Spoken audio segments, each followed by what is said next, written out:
Minnesota Lynx vs. Indiana Fever. Injury report. Starting. 5. Prediction and more on Commissioner's Cup Final. Call it a clash of extremes. One team chasing dominance, the other chasing consistency. The Lynx, riding high at 13-2, sit atop the league with a near-perfect rhythm.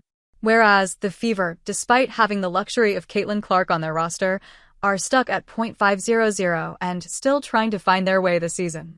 And now, for the first time this season, these two will meet with momentum and pride on the line.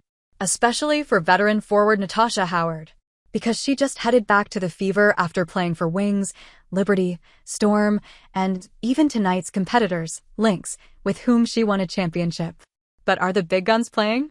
The Fever was her first team, drafted in 2014 at number 5 overall, or as she likes to call it, the place where all my dreams came true. Moreover, the Fever franchise's first order of business this season was to bring Howard back.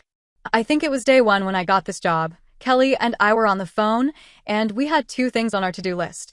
Re-sign Kelsey Mitchell and bring back Natasha Howard, Cox said. And now, with DeWanna Bonner's exit and Caitlin Clark's injury, the whole pressure to guide falls on Howard. Now, let's break it down. If the Fever's homecoming storyline has the fire to dethrone the league leaders, Lynx, or if Minnesota's dominance is simply too much to crack, the Minnesota Lynx are scheduled to battle against the Indiana Fever. This high-voltage encounter is on July 1st, 2025, at 2000 hours Eastern Time, 1700 hours Pacific Time. It will take place at the Target Center in Minneapolis, Minnesota. For the folks wishing to watch it on cable services, you can choose IN, MNMT, NBA TV, with Pat Boylan, play-by-play, and Debbie Antonelli, analysis. Whereas viewers who are willing to opt for streaming services, this game can be watched using the WNBA League Pass, Amazon Prime US, Fubo, Sling TV, YouTube TV. Caitlin Clark's sidelining came as a shock after a groin injury struck her as she picked up in the win over the Seattle Storm. Since then, she has missed 2 games against the Sparks and the Wings, respectively, despite being listed as day-to-day then. I feel good.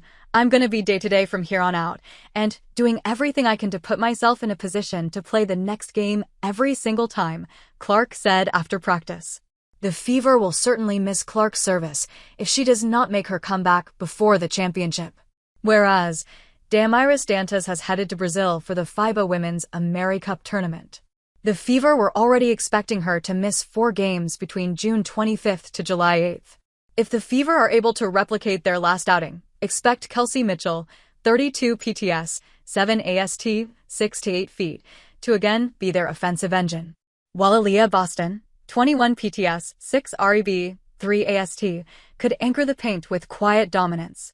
Natasha Howard, 15 PTS, 13 REB, 4 AST, 3 STL, looks poised for a revenge game impact against her former team. Off the bench, Sophie Cunningham, plus 15 against Wings, will bring smart spacing, while Michaela Timpson will add boards in short spurts.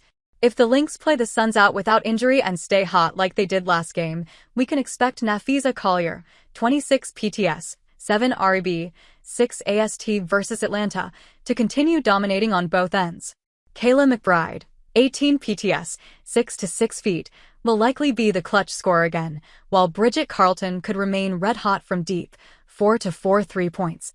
Off the bench, Carly Samuelson, 6 PTS, plus 9, will add instant spacing and hustle. Jessica Shepard's all-around effort, for RB, for AST, should also quietly anchor the second unit. How things can go down, Lynx versus Fever. First things first, ESPN's analytics predicts a 72.6% chance of the Lynx's win. And we think that might be spot on. Because Minnesota is absolutely dominating this season. They have the best defense in the league and a better shooting efficiency, 46.5% FG. Moreover, with Napheesa Collier and Alana Smith by their side, the Lynx are averaging more assists, steals, and blocks than the Fever. Meanwhile, Indiana has been inconsistent. Though they have picked up a win against the Wings, they also dropped 3 out of their last 5. It includes 2 double-digit losses to Golden State and LA+.